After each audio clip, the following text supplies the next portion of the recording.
Ok, donc petite interruption involontaire, voilà, de micro, hein. Donc, il y a- il y a- Oui, je disais donc, enfin, ils sont en train d'harceler les médecins ouais, qui, eux, sont fidèles au serment d'Hippocrate, qui consiste à faire attention à ce que tu fais à un malade et à prendre soin du malade. Et donc, ils vont dire que les gens qui soignent avec des plantes ou qui soignent avec des méthodes, des protocoles, mais qui sont personnels à chaque malade, on les ennuie beaucoup, on les met devant le Conseil de l'ordre, on les interdit d'exercer sous prétexte qu'ils mettent la vie de leur malade en danger. Mais jamais on dit, par exemple, que beaucoup de médecins prescrivent des chimiothérapies à des gens qui n'en ont pas forcément besoin et qu'on réchappe et qu'il y a 2,6% des gens qui réchappent de chimiothérapie au-delà de 5 ans. Personne ne le dit jamais, ça. bah ça, moi, bon, j'ai une amie, on lui fait plein de bisous, elle va se reconnaître, qui travaille dans le milieu médical. C'est vrai que on avait parlé de ça avec elle. Elle travaillait justement dans un centre de thérapie de cancer. Ils utilisaient beaucoup la chimio et elle nous disait bah, qu'elle voyait quand même des gens guérir. Mais c'est vrai que j'en ai parlé beaucoup avec Gilles aussi l'autre fois, avec Gilles Lartigot, qui disait que la statistique est très faible. Si Ouais, on va la chercher, on verra que c'est... ouais, ouais. Donc ça veut dire que parce que la chimiothérapie, c'est quand même comment dire, une méthode qui consiste à un peu tuer tout, quoi, quelque part. C'est ça, on injecte Ouais, quelque chose qui tue absolument toutes ouais. les cellules. Mm. Il fait pas de sélection, il tue. Ouais. Enfin, Toi, tu n'encourages pas en tout cas la chimio. moi, je suis pas médecin, donc Non. je peux Mais pas sur dire ce que tu ça. t'es renseigné, Mais ce que je peux dire, c'est ce que je vois. Moi, ouais. je peux pas dire aux gens faites ça ou ne Mm, faites pas mm, ça. Je peux juste les encourager à ne pas croire à ce qu'on nous dit. Mais alors, surtout pas, rien mm. d'entrée, et à aller se renseigner, parce que quand on se renseigne, on trouve. Hein. Parce que sur ces questions-là, alors, voilà, petite question. Alors ça, c'est Jen Lynch. Après avoir entendu parler que les personnes dans des pays comme l'Inde ou la Chine étaient moins touchées par les maladies qui sont censées être protégées par le vaccin qui est obligatoire en France, alors ma question est, si dans des pays comme l'Inde ou la Chine, on meurt plus rarement des maladies protégées par les vaccins, pourquoi continuer à ce qu'ils soient obligatoires et si importants pour la médecine? En fait, pourquoi ils insistent pas ça? C'est quoi? C'est juste pas économiquement, parce que ça rapporte beaucoup. Parce qu'il dit que dans des pays où c'est pas obligatoire, finalement, il y a moins de malades de Mais la maladie à le DT protéger, quoi. polio, il est obligatoire qu'en France. Il est pas, il y a plein de pays européens où il n'est pas obligatoire. Ah, d'accord. Donc Il n'y a pas qu'en Inde où bon, eux ils ont morflé pour d'autres raisons. C'est pour ça ouais, que je tiquais un peu parce ouais, que eux ils ont eu droit aux grands, tu vois, aux grands bienfaiteurs de la planète comme Bill Gates et tout qui ont fait ouais. des campagnes de vaccination pas possibles en Inde justement et en Afrique après avec la polio par exemple et en fait maintenant qu'on a un petit peu de recul, on se rend compte qu'effectivement les gens ne meurent plus de la polio en Afrique. Mais ils meurent ou ils sont paralysés à vie d'un truc qui s'appelle le- la paralysie flasque aiguë et qui est en fait la même chose que la polio, mais c'est plus le vaccin, c'est plus le virus sauvage qu'on trouve dans leur corps quand ils sont autopsiés, c'est le virus vaccinal. Donc ça fait quand même se poser certaines questions, quoi. Ouais. Donc, bon, voilà, petite réponse, mon cher Jim Lynch. Alors, qu'est-ce qu'elle nous dit? Yasmine a dit, dans les années 80, tu étais presque obligé de te faire vacciner dans les dispensaires. C'était le traumatisme de tout enfant. Ouais, parce qu'ils ont mené quand même. C'est vrai que la vaccination, là tout à l'heure, j'ai vu aussi passer Hermite qui disait que lui, voilà, les gendarmes sont venus. Voilà, il dit les gendarmes, les étudiants infirmiers de deuxième et troisième année furent réquisitionnés, certains par la force, avec les gendarmes qui venaient les chercher à leur domicile. Ouais. Les infirmiers ont reçu un bon pour se faire vacciner en priorité. Et donc vraiment pour dire que ils les ont, c'est quand même Mais autoritaire. oui, en plus on a échappé parce que au moment du H1N1, en fait, quand l'OMS déclare une pandémie de niveau 6, il faut savoir que la loi de l'OMS se substitue à la loi de ton pays. Et c'est-à-dire, si on n'avait pas été aussi nombreux à gueuler et à avertir les gens, on pouvait très bien se retrouver avec une obligation De se faire de se vacciner. faire vacciner et de beaucoup d'autres choses. Hein. Parce qu'on a reçu des cartons d'invitation, en fait. Pour tout dire, des cartons d'invitation à se faire vacciner. Alors, c'était pas un ordre on va dire, pour se rendre, mais c'était déjà... Moi, ce que je comprends pas, c'est que franchement, il y a beaucoup de médecins maintenant qui s'en rendent compte. Il y a aussi beaucoup de médecins qui vont pas vacciner leurs enfants. Beaucoup d'infirmières hein, ou d'infirmiers. Bah, ouais, Moi, j'en vois beaucoup dans mes conférences qui viennent me voir et qui, elles, ne sont pas vaccinées et leurs enfants non plus.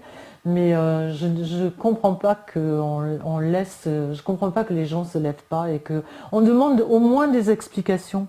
Pas les explications lambda qu'on nous sert comme ça en nous disant nous on sait vous savez pas donc levez votre manche et faites-vous vacciner. Non, qu'on nous explique et qu'on nous donne des preuves, c'est quand même la moindre des choses quand on nous inocule des trucs pareils. Mais on est obligé de vacciner les nourrissons, on nous demande ça. Il y a une vaccination en France Il y a pour les nourrissons. la diphtérie, tétanos, polio est obligatoire. Et pour les nourrissons, donc c'est-à-dire... Oui. Ah oui. Sauf que, enfin, je sais pas quel est l'âge exact, mais il y en a qui vaccinent les tout bébés, hein, 1 mois, Donc 2 on est mois. passé du BCG finalement obligatoire à Au maintenant DT celui-là. polio, Au voilà. DT polio, d'accord. Et, mais le problème, c'est que maintenant, en même temps, on vaccine les enfants contre l'hépatite B, contre la coqueluche, il y a 5 ou 6 valences dans le vaccin. Alors, par exemple, la tuberculose, il y a un vaccin contre ça Bah, c'est le BCG. C'est le BCG, voilà. C'est ça que je me disais. Mais cette Mais on te dit que tuberculose, maintenant, elle elle est est... éradiquée en France Oui, quand même. Alors, oui, c'est quoi, mais le problème, c'est qu'ils disent chaque fois que toutes les maladies, chaque fois, ils disent ont été éradiquées par le vaccin. Voilà. Mais en fait, quand tu regardes les courbes et chronologiquement comment ça s'est passé, les 3/4 du temps, la maladie avait était déjà bien descendue avant l'origine, avant le vaccin, pratiquement pour chaque maladie. Et en fait, c'est aussi venu du fait que c'est surtout les progrès de l'hygiène, d'ailleurs qui ont changé même en chirurgie, hein, même dans plein de domaines. C'est le fait qu'il y ait l'eau potable, le fait que les gens aient des conditions d'hygiène beaucoup plus, qu'il n'y ait plus les rigoles avec les égouts au milieu de la rue, qu'il y ait l'eau courante dans les maisons, enfin toute l'hygiène qui a fait que les maladies ont reculé, beaucoup plus que la vaccination, je pense. Voilà, donc c'est vraiment l'environnement et les conditions de vie. Sinon, pourquoi la courbe des maladies chroniques suivrait la courbe, par exemple, je veux dire, il y a beaucoup moins d'autisme, enfin jusque-là, parce que maintenant que les vaccins commencent à être suspects chez nous, ils vont vacciner en Afrique. Mais je veux dire, jusque-là, il y a plein de maladies chroniques que les Africains n'avaient pas. Mais il y a beaucoup de campagnes aussi de vaccination. Maintenant, oui. Il y a les ONG qui demandent... Ça, c'est encore un autre problème, parce que les ONG, c'est la 8e, quand on regarde le marché des ONG, enfin le chiffre d'affaires des ONG, c'est la 8e puissance économique mondiale. Ah ouais. Par exemple, Bill Gates, c'est 30 milliards ou 33 milliards de dollars. C'est énorme. C'est énorme. C'est énorme, surtout quand on sait qu'en fait on nous dit mais ce sont des bienfaiteurs de l'humanité, ils donnent comme Warren Buffett, à un moment donné il y a eu une campagne, il trouvait abominable que ses enfants héritent, il pensait qu'il fallait en faire profiter l'humanité. En fait, ça veut dire qu'ils prennent de l'argent de leur société, ils le donnent à leur fondation, et leur fondation déjà c'est exempt d'impôts, et ensuite leur fondation achète des vaccins dans les sociétés dont ils sont actionnaires pour aller vacciner les petits Africains. Donc c'est 2 fois jackpot, quoi. Et moi, c'est ça que je supporte pas, c'est que partout où tu regardes, il y a un mensonge. Si vraiment tout est clair, pourquoi est-ce qu'on nous ment, voilà. C'est comme en politique, pourquoi on n'est pas assez grand pour comprendre ce qui se passe? Alors, c'est vrai qu'il y a pas mal de questions, on me demande, on me dit... Il y en a qui prennent un peu le parti, j'ai l'impression, des vaccins. Enfin, on nous dit par exemple Zelarwell, le vaccin en particulier dans le sang, ce n'est pas un médicament traditionnel. Il est donné prioritairement à une personne en bonne santé, personne qui n'est donc pas tombée malade. Ça entre dans le concept de la médecine préventive. On fait croire aux personnes qu'elles bénéficieront d'un bon rapport bénéfice-risque. Ouais. Ah oui. On fait croire, il a bien dit. On fait croire. Mais on tombe un peu dans le panneau parce qu'en fait, on prend quand même la parole de scientifique pour un peu parole d'évangile. Ah mais moi la raison pour laquelle je suis partie en guerre, c'est que j'ai fait comme tout le monde, hein. Je veux dire, au moment de l'hépatite B, je vivais aux États-Unis, je suis rentrée, j'ai dit mais bon ça va, je gagne bien ma vie et donc je vais faire vacciner, je suis allée me faire vacciner, j'ai fait vacciner ma famille en me disant ça y est, je suis une bonne mère, moi au moins j'ai protégé mes enfants, etc. Le jour où je me suis rendu compte qu'il y avait autant d'effets secondaires et autant de problèmes, parce que justement aux États-Unis, comme il y a les class action, ça se voit beaucoup plus vite, j'ai été très très en colère. Et là, je vois les enfants qui sont malades, les filles qui sont malades, les drames que ça fait dans les familles, parce que ce sont des enfants qui étaient en parfaite santé, et qui, 1 mois ou 2 mois après, parce que ça arrive relativement vite après la vaccination, se retrouvent avec des maladies pas possibles, elles y voient plus par exemple, elles ont des moments où elles sont aveugles, elles ont des kystes sur les ovaires, elles peuvent plus marcher, elles ont des myofascites à macrophages, donc elles passent 5 mois sur 6 à l'hôpital. Quand elles ont 18 ans, elles peuvent quitter la lumière.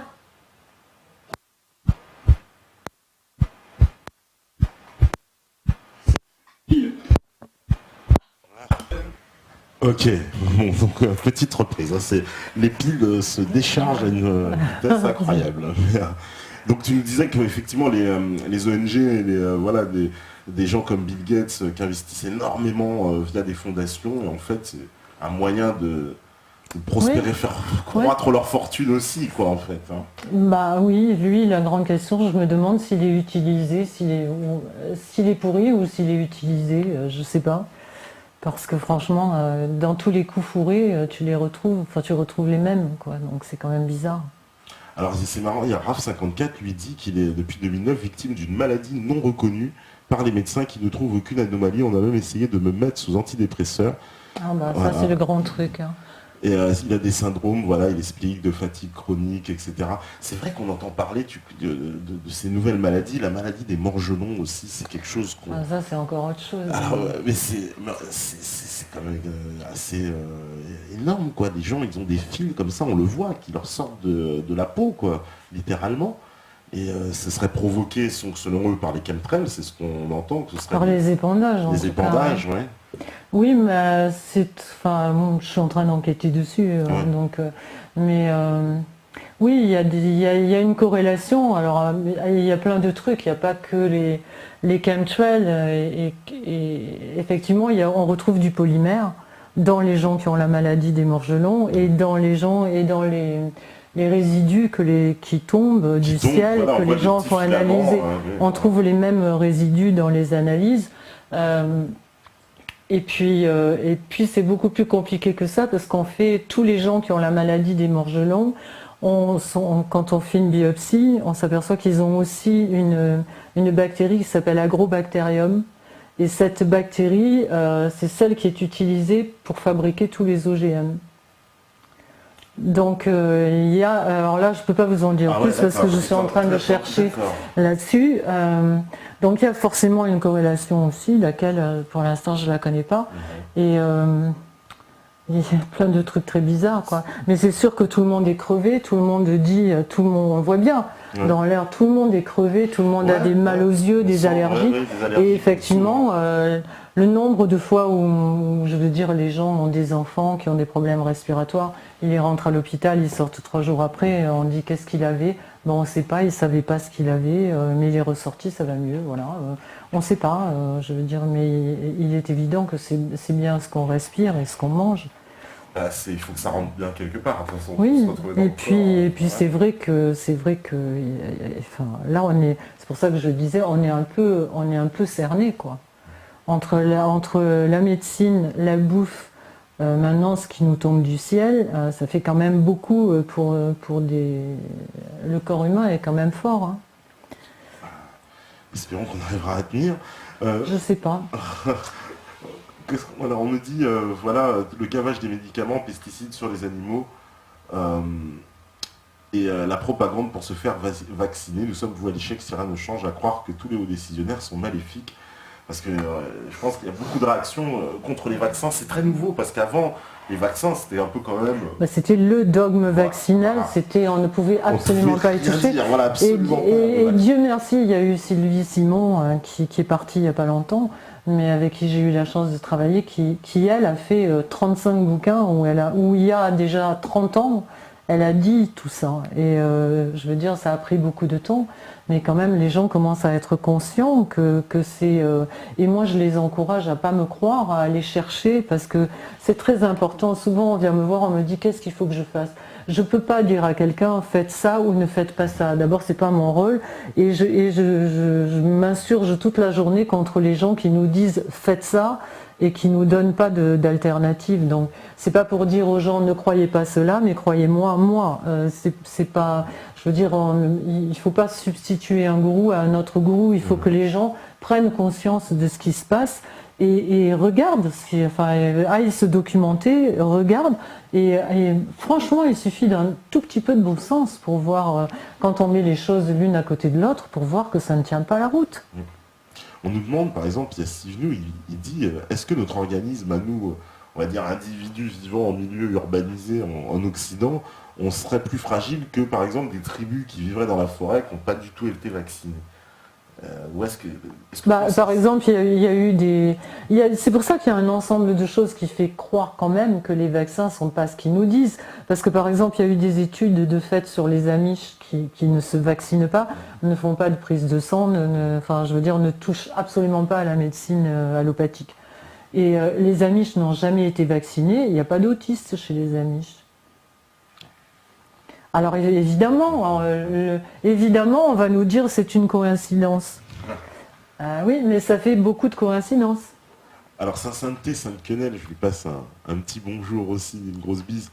Il demande, est-ce que tu peux nous parler un peu d'André Gernez, parce que il nous a quittés il n'y a pas très longtemps et il avait des analyses aussi qui étaient qui allaient dans ton sens, enfin si j'ose dire. Oui, mais il y a eu effectivement Gernez et puis il y en a d'autres qui ont trouvé effectivement des façons de guérir ou du moins d'atténuer les cancers, etc. Mais ces gens-là n'ont pas droit à la parole parce que justement, c'est la même. En fait, c'est là où on se rend compte qu'il y a vraiment un complot. On l'appelle complot ou on l'appelle autrement. C'est pas l'important. Mais je veux dire, le plan est le même partout. C'est-à-dire qu'on a détruit tout ce qui était normal dans la vie, tout ce que la nature avait créé. Notre corps, on nous fait croire que notre corps est imbécile, qui ne peut pas se défendre, qu'il faut nous mettre des tonnes de trucs dedans pour que notre corps. Mais notre corps peut très bien se défendre tout seul. Je veux dire, Gernez avait trouvé, je dis Gernez, mais c'est pas pour lui manquer de respect, parce que j'ai infiniment de respect pour lui. Et d'ailleurs, je vais parler dans pas longtemps avec un de ses bras droits, qui est Jacques Lacaze, justement pour me familiariser beaucoup plus avec sa théorie et tout ça. Mais tous ces gens-là ont été mis au banc et ont été jetés, je veux dire, par la médecine. Pourquoi? Il n'y a qu'une explication pour moi, c'est que ces gens-là, ça ne permettait pas de faire du fric. Et quand je dis c'est le même plan dans l'agriculture, c'est pareil. Quand les paysans gardaient leurs semences de l'année dernière et la ressemaient l'année d'après, et en fait ils achetaient les semences une fois de temps en temps, et après ces semences ils s'en servaient pendant des années. Maintenant qu'est-ce qu'ils ont fait? Ils ont breveté les semences, et toutes les autres ils les éradiquent au fur et à mesure, et quand elles ne sont pas au catalogue des semences, on n'a pas le droit normalement de les semer.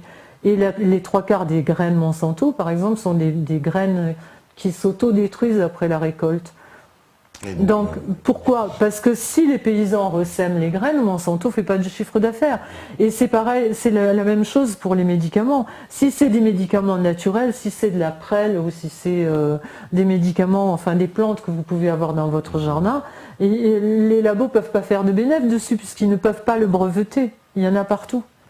Je veux dire, moi j'ai des orties dans mon jardin, tout le monde a des orties dans son jardin. Donc comme ils ne peuvent pas le breveter, ils disent c'est de la merde, il ne faut pas s'en servir, il faut prendre notre chimie à nous, c'est ça qui soigne. Mais c'est pas vrai. C'est pas vrai, la preuve, le docteur Germez l'a prouvé et d'autres l'ont prouvé. Mais Beljanski qui a été obligé de partir à New York et je veux dire qu'on a traité de charlatans, qu'on a vraiment traîné dans la boue. Et pourtant, ces médicaments sont en vente aux États-Unis. En France, vraiment, c'est difficile. Hein, dans ce milieu de la médecine, on voit bien que il y a eu, j'ai l'impression qu'on a pas mal de scientifiques. Voilà, bon, on a parlé de Gernez, il y a René Quinton aussi. C'est des gens qui ont été mis comme ça au banc alors qu'ils apportaient presque une révolution. Regardez Serralini qui a sorti les études sur les OGM. Immédiatement après, on l'a décrédibilisé. On a dit, l'Académie des sciences a dit que son truc, ses analyses étaient merdiques, qu'il fallait surtout pas s'en occuper, etc. C'est-à-dire à partir du moment où quelqu'un trouve quelque chose qui peut être bon pour nous, immédiatement on dit mais non, c'est ridicule, mais vraiment c'est nul, le mec c'est un fou furieux, etc. Voilà, on les met, parce qu'ils ne peuvent pas faire du fric là-dessus.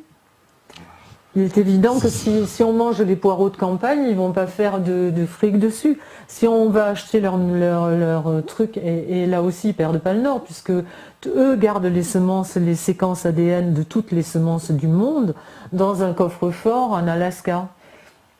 Ah oui, j'ai entendu parler de. Mais nous, ça. on n'a pas accès à ça. Et normalement. Ça reste chaque graine, apparemment, chaque ADN. Voilà. Et si une semence n'est pas au catalogue européen des semences, normalement, on n'a pas le droit de la semer. C'est pour ça, bravo Cocopelli, qui garde toutes les semences et qui garde la mémoire de l'humanité, parce que c'est notre patrimoine. Mais notre patrimoine, on le détruit. Les animaux, c'est pareil. Les animaux, on nous dit, mais les OGM, les animaux, les élevages industriels, etc., on nous dit c'est pour pouvoir nourrir la planète. Comment on ferait? On est 7 milliards, etc. C'est pas vrai, c'est faux. Parce que les OGM, la première année, ça booste un petit peu la récolte, et après c'est fini. Les gens d'abord ils sont obligés de racheter des graines, ensuite leur sol est totalement appauvri, il n'y a plus de vers, il n'y a plus de bêtes qui font respirer le sol, donc les sols sont foutus. Les graines ne poussent plus, donc leur récolte, et puis il suffit qu'ils aient une mauvaise récolte, ils n'ont plus de quoi bouffer. Enfin, je veux dire, ça n'a pas du tout aidé à faire nourrir la planète, ça a appauvri la planète. Les élevages industriels, c'est pareil. Je veux dire, les bêtes sont souvent malades, mais là, c'est pareil. Je veux dire, la procréation, maintenant, il n'y a plus de procréation chez les animaux normale. C'est avec des pipettes, c'est les programmations, c'est les procréations assistées, c'est avec les spermatozoïdes les semences qui sont sélectionnées, etc. Et maintenant, j'ai très peur qu'on essaye de faire la même chose avec les humains, parce que qu'est-ce qu'ils sont en train de faire là? Je veux dire, c'est pareil. C'est un peu la dernière étape, c'est passer le pas, si j'ose dire. D'un côté, les pesticides rendent les gens stériles. Je veux dire, le taux de spermatozoïdes est descendu, de fécondité des spermatozoïdes est descendu de 30% en très peu d'années. Ouais. Et en même temps, on nous dit qu'il faut accepter la gestation pour autrui. Mais après, qui va empêcher que justement les bienfaiteurs de l'humanité louent 50 000 ventres et mettent des embryons formatés? C'est un peu ce qui va se passer. En plus, on peut dire que dans l'absolu de la loi, même s'ils ne feront pas les enfants ici, si j'ose dire, les ventes vont être dans les pays pauvres. C'est des femmes qui n'auront pas d'autres moyens. Oui, mais le problème, c'est qu'il y a la manipulation génétique qui va derrière. Et que maintenant, on peut déjà choisir sur catalogue aux États-Unis si on veut un enfant qui a les gènes des yeux bleus, qui n'a pas le gène de l'obésité. Tu confirmes bien, parce qu'il y a le film, je ne sais pas si tu connais, Bienvenue à Gattaca. Non. C'est à l'époque qui traite beaucoup de ce thème-là, d'une civilisation qui basculerait dans l'ADN finalement, et où les hommes vont être modifiés. Et il explique qu'il va y avoir une scission entre deux types d'hommes. Les hommes dits naturels, qui auront été conçus comme depuis l'aube de l'humanité, et des hommes génétiquement modifiés qui petit à petit prendront le pouvoir et seront considérés comme supérieurs en fait. Je suis pas sûre que ce soit les génétiquement modifiés qui prennent le pouvoir. Hein. Je pense qu'ils veulent justement créer des races d'hommes parce que finalement on les emmerde énormément, ceux qui ont le pouvoir. On est là en train de penser, de réfléchir, de faire des télés libres, etc.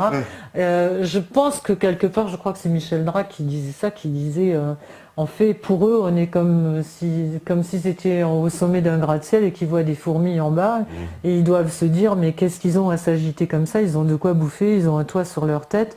Qu'est-ce qu'ils veulent? En fait, ce qu'ils veulent, c'est avoir, je pense, une société de gens qui les embêtent pas, qui marchent droit, qui font ce qu'ils doivent faire, c'est-à-dire travailler, faire marcher le système, et puis c'est tout. Bah écoute, on va faire une petite pause. Steph, t'es prêt, j'imagine, à la régie, et puis on revient juste après parce que c'est l'heure, ils sont habitués à la petite pause. On revient juste après sur Méta TV. À toi, Steph. Voilà, donc de retour après la pause, on a vu les amis, je suis en pleine action. Et On évoquait justement à l'instant encore une aberration totale, parce que tu me dis qu'il existe donc des vaccins. Non, ils Ils travaillent, voilà. ils travaillent sur un vaccin contre les effets secondaires des vaccins. Mais si quelqu'un dit je suis malade à cause du vaccin, ils disent que les vaccins n'ont pas d'effets secondaires. Voilà. Ils sont plus à une contradiction près, quoi, vraiment. Non, bah, tant qu'on va les avaler, je vois pas pourquoi ils se priveraient. Hein. Là, on nous parlait justement, justement, c'est Pirate, je lui passe un gros bisou, Pirate. Il dit, oui, qu'ils mettent au point donc un vaccin contre la sclérose en plaques à base de cannabis, qui va sortir. Je suis pas au courant de ça. Il dit que ça va sortir ce mois-ci. Alors on nous parle, ça c'est Pif qui dit, c'est un nouveau Pif, on le salue, il dit oui, qu'est-ce qu'on pense des régimes végétaliens, voire frugivores. Alors, c'est marrant parce qu'on en parlait justement en off il y a une grande problématique là-dessus. Alors là c'est pareil, je veux dire, c'est sûr qu'il faut... Alors le bio n'est pas à 100% garanti, même loin de 100%, c'est juste moins pire.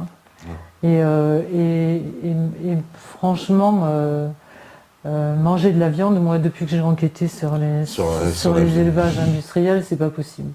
Je ne peux pas cautionner ça et je pense qu'on ne devrait pas cautionner ça parce que ce qu'on fait aux animaux, on nous le fait à nous et eux ne peuvent pas se défendre, mais nous on peut avoir suffisamment de jugeote pour essayer de lutter contre ça. Et donc voilà, moi je pousse pas les gens à être végétarien, mais là je fais beaucoup de conférences avec Gilles Lartigot et Thierry Casasnovas, qui lui ne mange que des jus de fruits et de légumes et des légumes. Alors il est bien évident qu'il ne faut pas prendre les légumes où il y a des pesticides parce que sinon... mais bon, qu'est-ce qu'on peut manger maintenant? C'est-à-dire, on parlait du poisson, voilà, le poisson. Moi quand j'ai arrêté la viande, je me suis mise au poisson de plus en plus intensivement. Bien sûr pas le poisson d'élevage parce que c'est une catastrophe, c'est la même chose que dans les élevages de viande. C'est-à-dire que les poissons sont pareils, les poissons sont dans des grandes nasses, et dans ces nasses, il y a les résidus de nourriture qu'on leur donne, il y a les résidus d'antibiotiques, d'hormones, enfin tout ce qu'il y a dedans qui nage là-dedans, les excréments, donc évidemment ils sont pleins d'antibiotiques, etc. Donc il ne faut pas manger de poisson d'élevage, c'est une escroquerie totale en plus, parce que je te le disais tout à l'heure, on nous a dit que les poissons d'élevage, c'était parce qu'il fallait bien nourrir la planète, comme les OGM, et l'élevage des animaux. Mais en fait, quand on regarde bien, il leur faut 5 kilos de poissons de mer pour arriver à faire des farines pour nourrir 1 kilo de poissons d'élevage. Donc, on est en train de vider les mers, en fait. Donc ils vident les mers pour nourrir l'industrie. Pour nourrir l'industrie, c'est tout, quoi. Donc voilà. C'est un pari fou parce qu'en plus ça a des conséquences écologiques sur tout le reste, on va dire de la biodiversité, puisque on vide, par exemple, je sais que du côté du canal du Mozambique, il paraît qu'il y a des déserts marins maintenant parce qu'on a vidé tous les poissons, il n'y a plus rien. Ouais.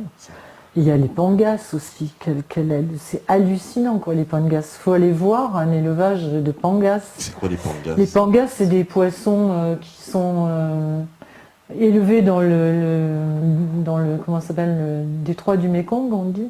Oui.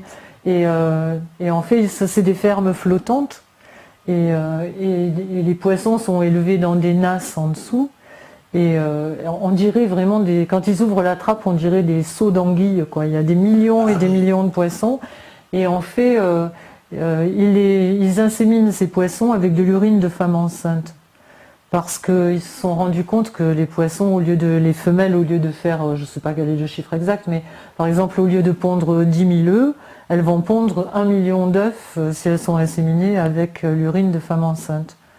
Donc voilà, il y a des tas de trucs comme ça qui sont très très intéressants, quoi. Il y a des trucs, je regardais quand il y a eu le scandale, parce que c'est pareil, ils nous racontent toujours, ils détournent toujours l'attention. Quand il y a eu l'histoire de la viande de cheval à la place de la viande de bœuf, voilà.